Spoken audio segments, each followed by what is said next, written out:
ሰላም ውድ ቤተሰብ እንዴት ናችሁ? ሰላም ናችሁ? የብሩኪና የሃይሚ ቤተሰቦች ሰላም ሰላም ብያለሁ። በድጋሚ በያላችሁበት ሰላማችሁ ይብዛ።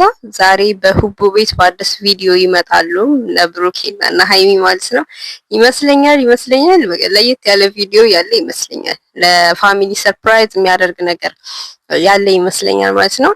እስኪ እንጠብቃለን። ብቻ ደስ የሚል ዜና ደስ የሚል ሰርፕራይዝ ይዘው የሚመጡ ይመስለኛል። ወደ ቤተሰቦች ማታ ይጠብቁን ብለናል፣ እንጠብቃቸዋለን።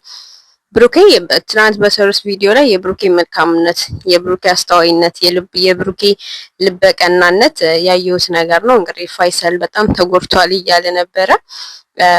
ለፋይሰል ራሱ ያዘነበት መንገድ ነው እኔ ቪዲዮ ላይ እንዳየሁት ከሆነ ማለት ነው።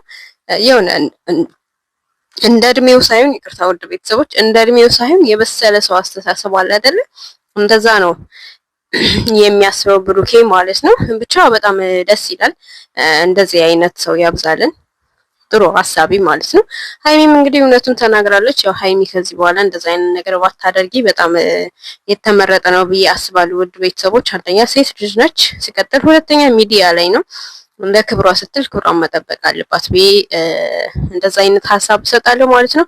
ውድ ቤተሰቦች፣ ዛሬ እስኪ በሚኖረው ቪዲዮ ሁላችንም ሰርፕራይዝ እንደምንደረግ ያው ይታርቀው ምናምን ነገር ወደ ድሮ ፍቅራቸው ብቻ ደስ በሚል ስራ የሚመጡ ይመስለኛል። እስኪ አብረን እናያለን። እስከ ማታ ድረስ መልካም ቆይታ ይሁንላችሁ። እስከዛ ግን ላይክ እያደረጋችሁ ሸር እያደረጋችሁ እንጠብቃቸዋለን ማለት ነው።